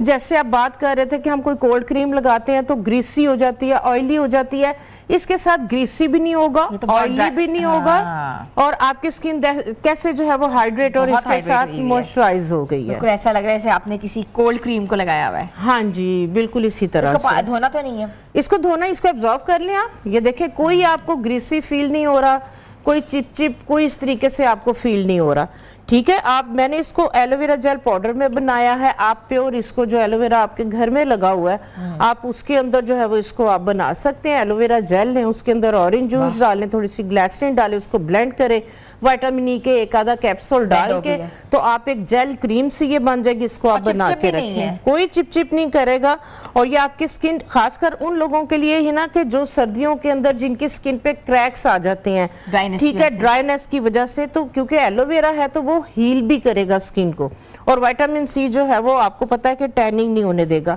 अच्छा, इसके बाद जो है वो फेस के लिए एंटी एजिंग ड्राइनेस की अगर हम बात करें तो उसके लिए जो है ये लौंग बेहतरीन है। ये देखें मैंने सिंपल क्या किया है, रोज वाटर लिया है, रोज वाटर के अंदर आप 8 या 10 लौंग जो है ये डाल दें, ठीक है, 8 या 10 लौंग डाल के, ठीक है। और इसी के अंदर 1 खाने का चम्मच आप सिरके का डाल दें। ऑर्गेनिक सिरका आपने डालना है, आम सिंथेटिक सिरका नहीं होना चाहिए, क्योंकि जो सिरका है ये आपकी स्किन को ग्लो करेगा, आप ग्लो देगा, ड्राइनेस को ख़त्म करेगा और आपकी स्किन को मॉइस्चराइज करेगा। क्योंकि जो सिरका है ये एसिडिक है, तो हमारी जो स्किन है बहुत ज़्यादा ड्राई हुई हुई है, अल्कालाइन हुई है, तो ये इसको न्यूट्रलाइज कर देगा। और लौंग आपको पता है कि बेहतरीन है, लौंग का ऑयल जो कि आपकी ड्राइनेस को, एंटी एजिंग के लिए, एंटी रिंकल के लिए बेहतरीन है। तो आप इसको जो है वो इस तरीके से जो है वो यूज़ कर सकते हैं। अच्छा, इसके बाद जो है वो जिस तरह से हमने ऑरेंज जो है, आप लोग माल्टे खा लेते हैं, माल्टे के छिलके, ऑरेंज के छिलके जो है वो आप फेंक देते हैं। ये देखिए मैंने ही ना ऑरेंज के छिलकों के साथ जो है ना ये एक सीरम बनाया हुआ है, ठीक है। इसमें क्या डाला? हाँ जी, आपने क्या किया है, आपने जो है वो ऑरेंज आपने खा लिए। ऑरेंज खाने के बाद इसके सिंपल कुछ भी नहीं करना, ऑरेंज धुला हुआ होना चाहिए। तो आपने क्या करना है कि आपने जो है वो तकरीबन 100 ml रोज वाटर लिया है और इसके अंदर 2 टेबलस्पून मैंने ग्लिसरीन ऐड की हुई है और इसके अंदर आप सिंपल जो है वो जो ऑरेंज खाया है, ऑरेंज के जो है आप छिलके जो है वो इस तरीके से उसके अंदर छिलके सुखा भी देते हैं, खुश्क दे लेने, आप फ्रेश लेंगे, इसका अरोमा बहुत ज़बरदस्त आएगा, ठीक है। ये 8 दिन के लिए बनाए, 8 दिन के लिए, 8 दिन के बाद आप इसको जो है वो दोबारा जो है वो बना लें। ऑरेंज के छिलके इसके अंदर आप डाल दें, ठीक है। और इसके अंदर जो है वो आजकल बहुत ज़्यादा हर जगह आपको गेंदे के फूल नज़र आ रहे होंगे। जो गेंदे के फूल हैं ये देखिए उसकी भी पंखुड़ियाँ इसके अंदर आपको नज़र आ रही होंगी। गेंदे के फूल जो है वो ज़बरदस्त है आपकी स्किन की जो है वो ड्राइनेस को भी ख़त्म करने के लिए और स्किन को ग्लो देने के लिए। ठीक है, ठीक है। ऑरेंज के छिलके और गेंदे के फूल डाल के आप इसको 2 से 3 दिन के लिए छोड़ दें। ये आपका बेहतरीन, ये वो सीरम आपका, ये वो लोशन रेडी होगा कि जो आप इसको फुल बॉडी की टैनिंग को और ड्राइनेस को रिमूव करने के लिए यूज कर सकते हैं। क्या बात है आपा, मजा आ गया। आज तो आपने वो सब चीजें बताई जो कि वाकई इस मौसम में सरमा में मिलती हैं, बाजार में अवेलेबल है, मगर यूटिलाइज कैसे करना है उनको, कौन सी चीज से क्या बन सकता है। किचन में बेतहाशा चीजें होती है, लेकिन हमें पता होना चाहिए कि हमने सीरम्स अपने कैसे बनाने हैं, क्रीम्स कैसे बनाने हैं, एक्सप्लॉइटर्स कैसे बनाने हैं, और कहते हैं ना कि इन सब चीजों से खूबसूरत कैसे नजर आना है। तो छोटी सी ब्रेक पे जा रहे हैं, आप लोग हमारे साथ रहें।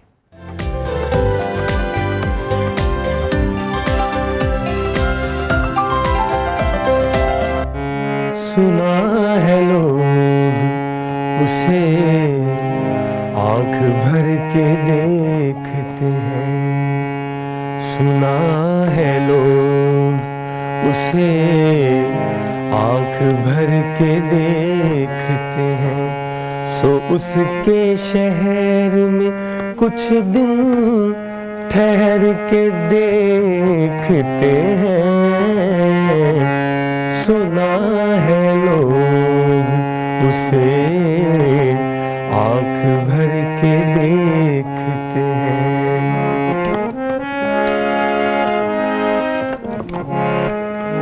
सुना वो बोले तो बातों से फूल खिलते हैं, सुना वो बोले तो बातों से फूल खिलते हैं, ये बात है तो चलो बात करके देखते हैं, ये बात है तो चलो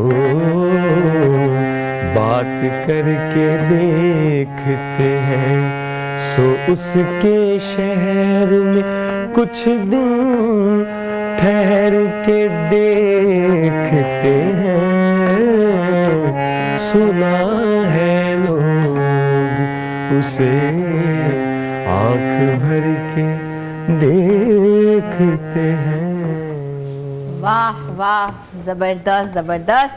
हमारे साथ मौजूद है उभरते हुए गुलकार जरताज हसन साहब। उन्होंने फैज़ अहमद फैज़ की जो गज़ल है वो हमें सुनाई है, लिखी भी उन्होंने थी, और हमने देखा है कि ये आजकल बहुत ज़्यादा वायरल होती है। बिल्कुल। तो आपको खुशामदीद। अच्छा जरताज, आप अपने फादर की लेगेसी लेके चल रहे हो, और गवालिया घराने से मौसीकी की उन्होंने बाकायदा तालीम ली थी, और आपने उनसे तालीम हासिल की। बिल्कुल बिल्कुल बिल्कुल ऐसे। ठीक है। ताहिर खान साहब मेरे फादर हैं, मैंने उनसे बचपन से जो है मुझे था कि जैसे जैसे वो करते थे मैं उनकी तरह उनको फॉलो करता था, तो बस करते करते मैंने उनसे म्यूज़िक सीखा। पहले उन्होंने मुझे एजुकेशन का जो है वो कहा कि पहले बेटा आप अपनी तालीम को कंप्लीट करो, तो फिर साथ साथ म्यूज़िक, तो फिर घर की बात ही है, तो फिर मैंने म्यूज़िक को साथ साथ करता रहा, मैं उनसे सीखता रहा, काफ़ी कुछ सीखा है। और भी बहुत से लोगों से जो है कहते हैं कि जिसने आपको एक लफ्ज़ भी सिखाया ना तो वो आपका उस्ताद है। तो जब कोई सीनियर मिलता है तो कुछ ना कुछ सीखने को ज़रूर मिलता है। तो मेरे फादर यही कहते हैं कि बेटे सभी उस्ताद होते हैं, और जहाँ से इल्म मिले वहाँ से अच्छी ऑल पाकिस्तान म्यूजिक कॉन्फ्रेंस में गोल्ड मेडल आपने हासिल किया? जी अल्हम्दुलिल्लाह 2019 में। तो 2019 में जी। उसके बाद बाकायदा आगाज किया। हाँ, उसके बाद फिर मेरा तो गज़ल जो है ये एक बहुत मुश्किल फॉर्मेट समझा जाता है, जॉनरा समझा जाता है, और शहंशाह गज़ल की बात की जाए मेहदी हसन साहब का नाम जो है पाकिस्तान का बहुत बड़ा नाम है, सर फहरिस्त है। तो और भी बहुत से लोग गज़ल के ऊपर आ रहे हैं, लेकिन अब गज़ल के अंदर भी कंटेम्प्रेरी म्यूजिक को इन्फ्यूज़ किया जा रहा है। हाँ नहीं, आपकी बात ठीक है। कुछ लोगों को थोड़ा सा ये भी नॉलेज होना चाहिए कि गज़ल कोई मौसीकी की सिन्फ नहीं है। मौसीकी गज़ल जो है ना वो एक पोइट्री है। ठीक है। और मौसीकी को आई थिंक सो हमने तो यही सुना है कि किसी लैंग्वेज की ज़रूरत नहीं है, खुद एक लैंग्वेज है। इसमें सारे गामा पादा नहीं सब खुद ही है, वो इनकी अपनी लैंग्वेज है, इनकी अपनी एक लैंग्वेज है। और ये म्यूज़िक जो है डिपेंड नहीं करता पोइट्री पे, पोइट्री जो है वो डिपेंड कर जाती है। तो लोग अब देखें ना, अब नुसरत फ़तेह अली खान साहब की एक वो है तुम्हें दिल लगी भूल जानी पड़ेगी। अच्छा। तो पोइट्री में तो ये भी एक समझ ले कि गज़ल या गीत है, लेकिन उसको उस्ताद नुसरत फ़तेह अली खान साहब ने कवाली के अंदाज में गाया है।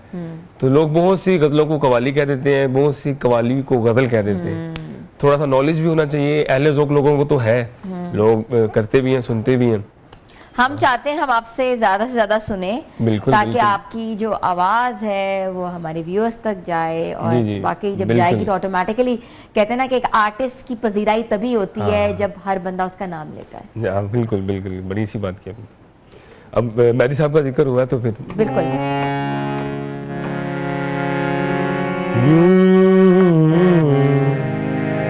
जिंदगी की राह टकरा गया कोई, जिंदगी की राह एक रोशनी अंधेरों में बिखरा गया कोई,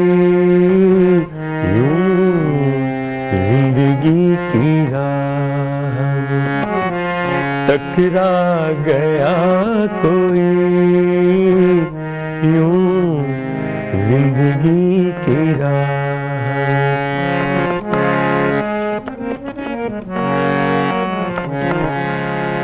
वो हादसा, वो पहली मुलाकात क्या कहूँ, कितनी अजब थी सूरत हालात क्या कहूँ, वो कहर, वो गजब, वो जफा मुझको याद है, वो उसकी बेरुखी की अदा मुझको याद है, मिटता नहीं ज़हन से यूं छा गया कोई, जिंदगी की राह। वाह, क्या कहने हैं भाई। सुबह सुबह आपने कहते ना Thank कि you. हमारी सुबह रंगीन बना दी। सलामत रहे, सलामत हाँ, रहे। बिल्कुल ऐसा ही है। आप सुन भी बहुत अच्छा रही हैं। नहीं, क्योंकि मुझे खुद शौक है। अच्छा अच्छा, वो नजर आ रहा है आपको। मैंने 2 गाने गाए, 2 गजलें गाई हैं, आपने दोनों मेरे साथ गुनगुनाई, लेकिन हाँ। गा सिर्फ मैं ही रहा था, आप लिपसिंग कर रही थी। क्योंकि वो मैं कहती हूँ कि आपकी आवाज़ तक लोगों तक जाए, बिल्कुल thank ऐसा you, ही है। thank you, लेकिन ये कि ये जो हमारा ये म्यूजिक है, जी, जी, ये बिल्कुल। आर्ट है, ये शौक, ये बहुत बड़ा शौकीन लोगों की एक दास्तान है। बिल्कुल, और बिल्कुल। हर चीज़ जो होती है वो इससे जुड़ी हुई है, सुर से, ताल से। थोड़े सुरों के ऊपर बात करते हैं। कहते हैं कि राग जो होते हैं वो मुख्तलिफ होते हैं, सुबह का राग, शाम का राग, दरबारी राग, तो और भी किस्म के राग होते असल हैं। में क्या कहानी है रागों के पीछे? देखिए जी, सुरों पे तो बड़े लोग ही बात कर सकते हैं, बुजुर्ग बैठे हुए वो कर रहे हैं। अब आपने मुझे कह दिया, तो मेरे नज़दीक मैं ये समझता हूँ कि music is a universal language. इसकी एक ना एग्जिस्टिंग वैल्यू है म्यूज़िक मेरे नज़दीक, और सुना भी यही है, सारे यही कहते हैं। मैंने जब प्रेजेंटेशन दी थी ना म्यूज़िक के ऊपर अपने यूनिवर्सिटी दौर में, तो मैंने यही बताया था कि ये एक यूनिवर्सल लैंग्वेज है। इसको आप एक स्पेसिफिक चीज़ों में ना देखें, आप इनको इंस्ट्रूमेंट्स में ना ढूंढें, सिर्फ एक्सप्रेशन है, ये एक्सप्रेशन है, ये साउंड्स हैं, ब्यूटीफुल साउंड्स हैं। आप दरवाज़ा खोलते हैं वो भी बड़ा खूबसूरत आवाज़ है, नॉकिंग करते हैं वो भी बड़ी खूबसूरत साउंड है। इंस्ट्रूमेंट्स तो अब बने, पहले तो इंस्ट्रूमेंट्स होते नहीं थे, हाथ की मूवमेंट से लोग सब कुछ बजा लेते थे। बिल्कुल बिल्कुल बिल्कुल इंस्ट्रूमेंट्स थे, लेकिन वो कुछ ऐसे इंस्ट्रूमेंट्स थे लाइक बहुत कम थे। उनकी इन्वेंशन फिर आके लोगों ने की, रिसर्चेस हुई हैं म्यूज़िक के ऊपर, और आपको विकिपीडिया पे और यूट्यूब पे इस तरह की राग और अलाप के ऊपर बात करें। आप मुझे बताएं, राग के साथ साथ कैसे आप इसकी रियाज करते हैं? अगर आपको कहा जाए कि आप रियाज करें, अच्छा, और रियाजत बहुत ज़रूरी होती है। अच्छा, हमें रियाजत जो है वो हमें सा का रियाज करवाया जाता है, खरज का रियाज जिसे कहते हैं, जिससे आप गाते हैं। जैसे मैंने भी मेरा नोट है सी शार्प, जिसे हम पहला काला कहते हैं एशियन लैंग्वेज में। तो इसका हमें खरज का पहले रियाज करना पड़ता है, आधा पौना घंटा रियाज करना पड़ता है। उसके बाद कोई भी राग जो आपको उस्ताद ने बताया होता है, उसमें एमन है, भैरवी है, ठीक है, तिलक कमोद है, ठीक है, हंस धुनी है, शंकरा है, ठीक है, खमाज है। उसके बाद फिर अगर माइनर स्केल में आ जाए तो उसमें वो आ जाता है, दरबारी आ जाता है, जौनपुरी आ जाता है, असावरी ठाट के राग आ जाते हैं। थोड़ा थोड़ा बजाते हैं, कैसे करते हैं? इधर तो मैं चाह रही हूँ, सीखना चाह रही हूँ आपसे। अच्छा, अब सुबह का टाइम है तो मैं थोड़ा सा ये है कि सुबह के, अच्छा, ये भी मैंने सुना है, सॉरी आपको मैं काट रही हूँ, कि राग से अक्सर बारिश के राग से बारिश होती थी, मौसमों के राग से मौसम बदल जाता था, वो क्या साइंस थी? वो मियां की मल्हार, और वो एक राग है मेरे दिल में नाम नहीं भी आ रहा, दीपक राग। हाँ। राग दीपक और मेघ मल्हार। राग दीपक कहा जाता है कि वो एक जो है ना उसकी एसोसिएशन जो है ना वो आग से है, हीट से है। और राग मियां की मल्हार आई थिंक सो है कि वो कहते हैं कि वो एक ठंडक सी बजाते थे तो कॉलिंग होती थी। कॉलिंग होती थी। और साउंड एक ऐसी चीज है, साउंड एक ऐसी चीज है जो किसी पे डिपेंडेंट नहीं है। देखें अब बेस भी जब आती है ना तो इंसान का दिल हिल जाता है। सारी एवरीथिंग इज साउंडिंग। और कुछ काबिल लोगों ने इस राग तो हम आपसे सुनेंगे लेकिन हम चाहते हैं कि आप नुसरत फतेह अली खान साहब जो हैं, जी बिल्कुल, उनका कोई वो तो उसके बगैर तो कुछ भी नहीं है, कवाली या उनका कोई गजल उनकी सुना दें।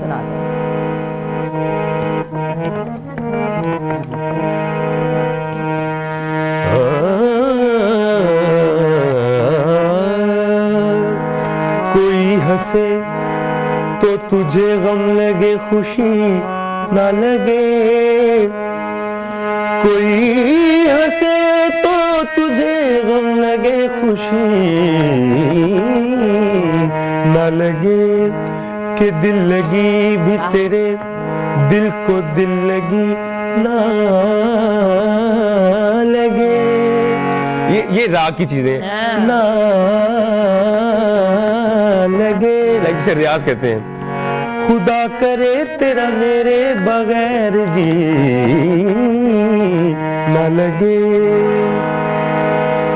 अच्छी सूरत को संवरने की जरूरत क्या है।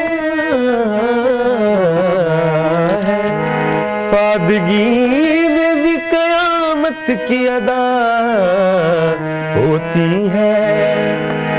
तुम जो आ जाते हो मस्जिद में अदा करने नमाज, तुमको मालूम है कितनों की कज़ा होती है। तुम्हें दिल लगी भूल जानी पड़ेगी, तुम्हें दिल लगी भूल जानी पड़ेगी। मोहब्बत की राहों में आकर तो दे। तुम्हें दिल लगी भूल जानी पड़ेगी, दिल लगी भूल जानी पड़ेगी। तुम्हें दिल लगी भूल जानी पड़ेगी। मोहब्बत की राहों में आकर तो देखो। तड़पने पे मेरे ना फिर तुम हंसोगे। कभी दिल किसी से लगा कर तो दे।